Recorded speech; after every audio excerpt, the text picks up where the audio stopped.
Welcome to our comprehensive guide on Android interview questions for 2024. Whether you're preparing for your first Android developer interview or aiming to sharpen your expertise, this video is designed to empower you with the latest questions and expert insights. We'll cover everything from Java and Kotlin fundamentals to advanced Android architecture, UI development, networking, and data persistence.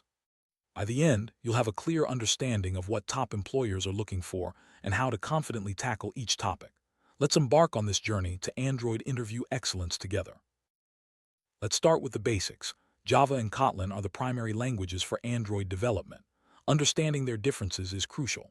Java has been around for decades and is known for its stability, while Kotlin is modern, concise, and fully interoperable with Java. Many companies now prefer Kotlin for new projects due to its safety features and expressive syntax. In interviews, expect questions comparing abstract classes and interfaces, or the use of lambda expressions in Kotlin. Mastering these fundamentals sets a strong foundation for more advanced topics. Common interview question is the distinction between abstract classes and interfaces in Java.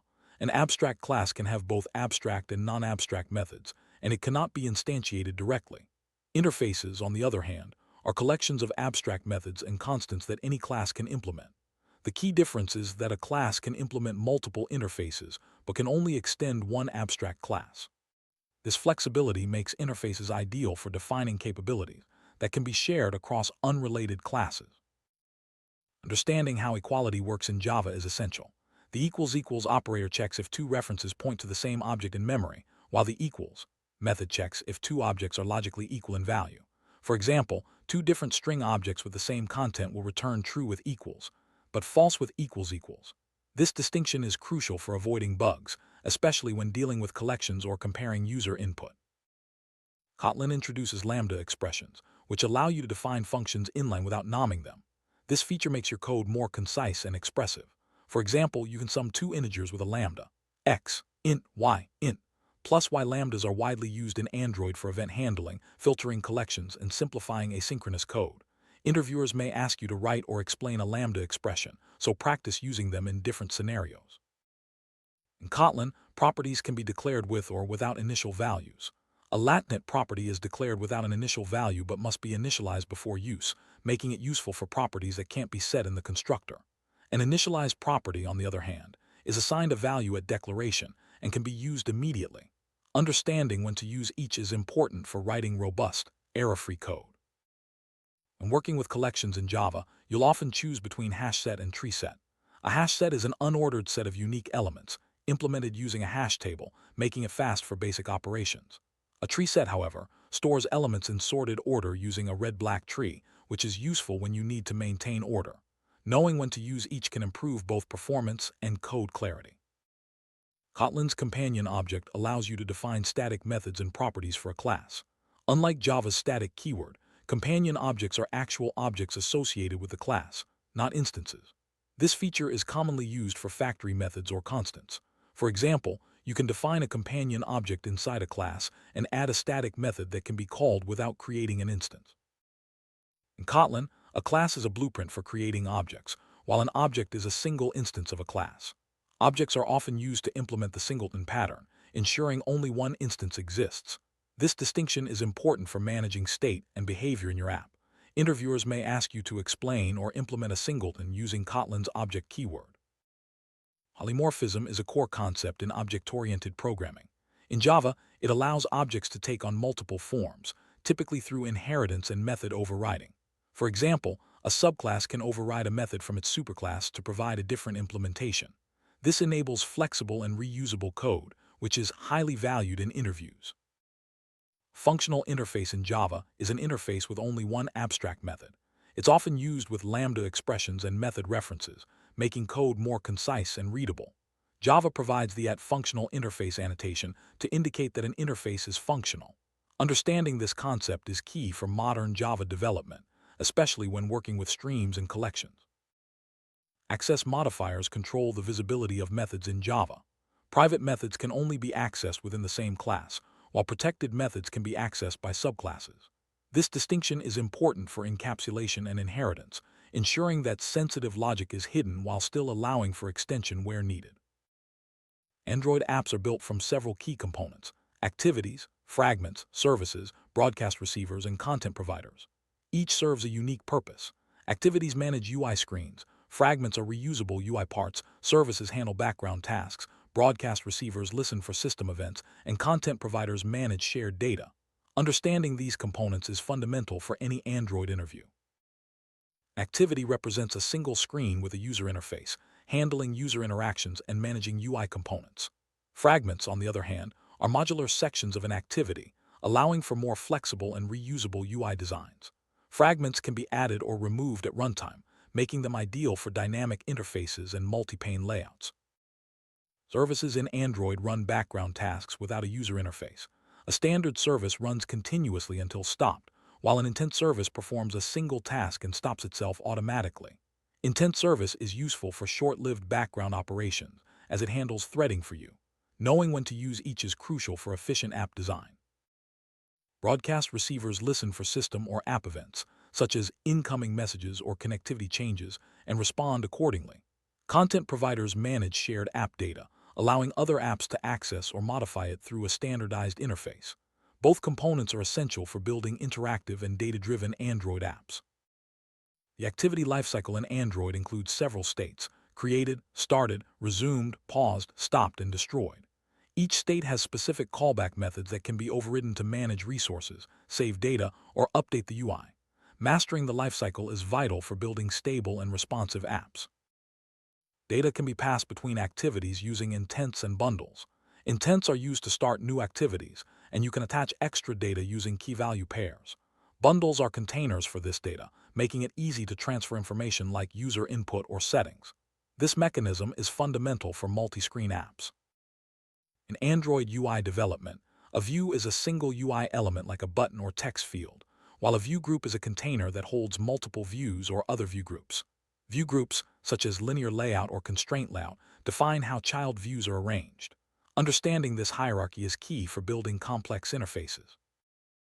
Android uses XML-based layouts to define the structure and appearance of the user interface. By separating UI design from app logic, XML layouts make code easier to maintain and modify. Developers can specify the position, size, and style of UI elements, ensuring a consistent look across devices. Creating custom views allows you to implement unique UI components tailored to your app's needs. To create a custom view, extend the view class and override the onDraw method. You can then use your custom view in XML layouts by specifying its fully qualified class name. This approach is powerful for building reusable and visually distinct elements. Good UI design is essential for user satisfaction. Key principles include simplicity, consistency, visibility, feedback, and usability. A simple and intuitive interface helps users navigate easily, while consistent design and clear feedback ensure a smooth experience. These principles are often discussed in interviews to assess your design thinking. Responsive design ensures your app looks great on all devices.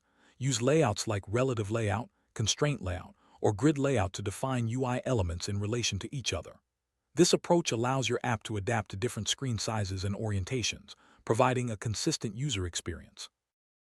Android devices come in various screen densities.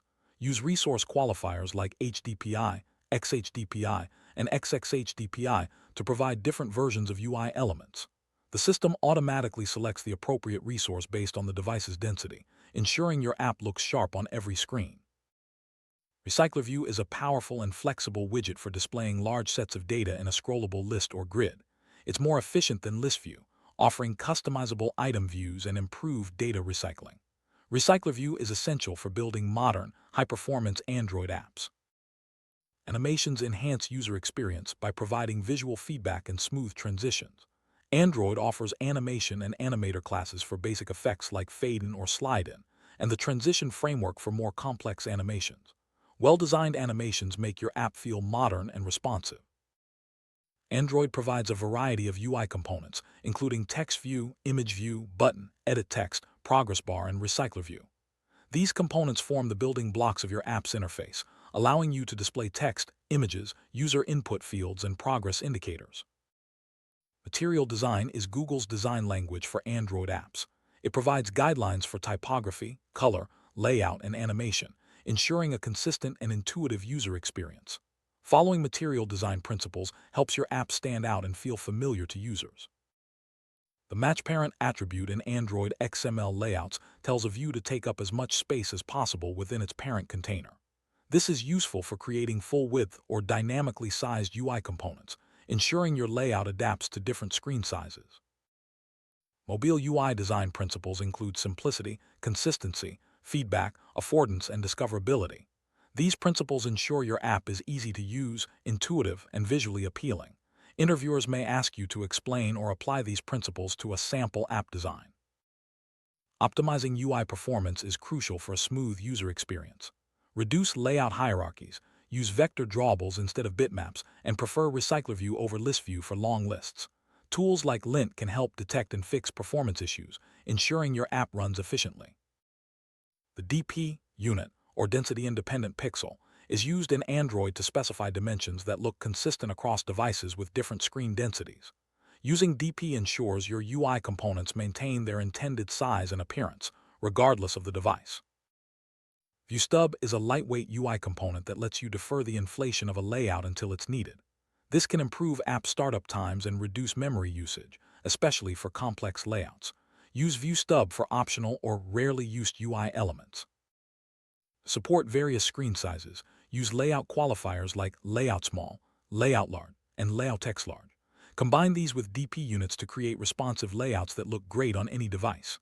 This approach ensures your app is accessible to a broad audience. Model View Model, MVVM, is a popular architecture pattern that separates your app into model, view, and view model components.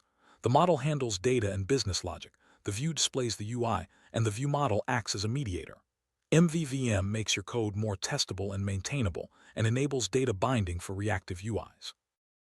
Jetpack components like live data, view model, and data binding make implementing MVVM straightforward. Live data is a lifecycle-aware observable, view model manages UI data, and data binding connects UI components to data sources. This combination reduces boilerplate code and improves app stability. Dependency injection manages dependencies between objects, making your app modular and testable.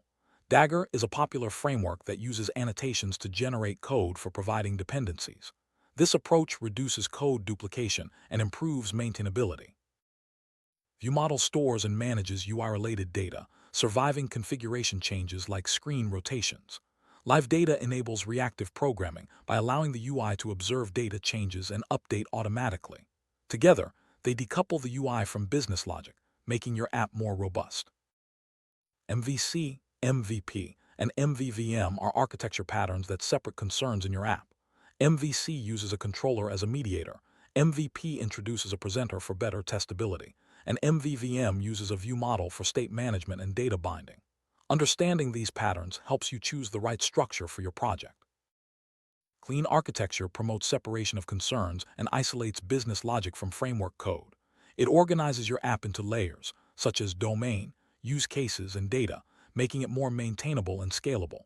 This pattern is highly valued in interviews for its testability and clarity. The repository pattern manages data from different sources, such as local databases or remote APIs, in a single place. It provides a layer of abstraction, making it easy to swap data sources without affecting the rest of the app. This pattern is essential for scalable and maintainable code. Retrofit is a type-safe HTTP client for Android that simplifies network requests. Define interfaces with annotated methods for HTTP operations, and Retrofit handles the rest. It supports JSON parsing with libraries like JSON and Jackson, making API integration straightforward and efficient.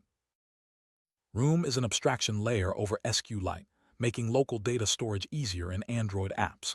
It uses annotations to define entities and DAOs, providing compile-time verification of SQL queries.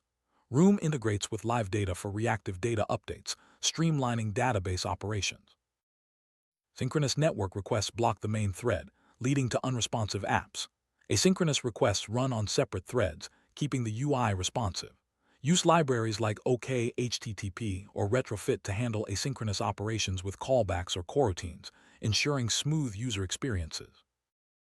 Congratulations on completing this journey through Android interview questions for 2024.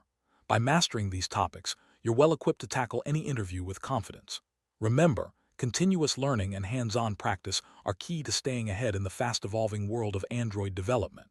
Stay tuned for more advanced topics in our next video and keep building your expertise.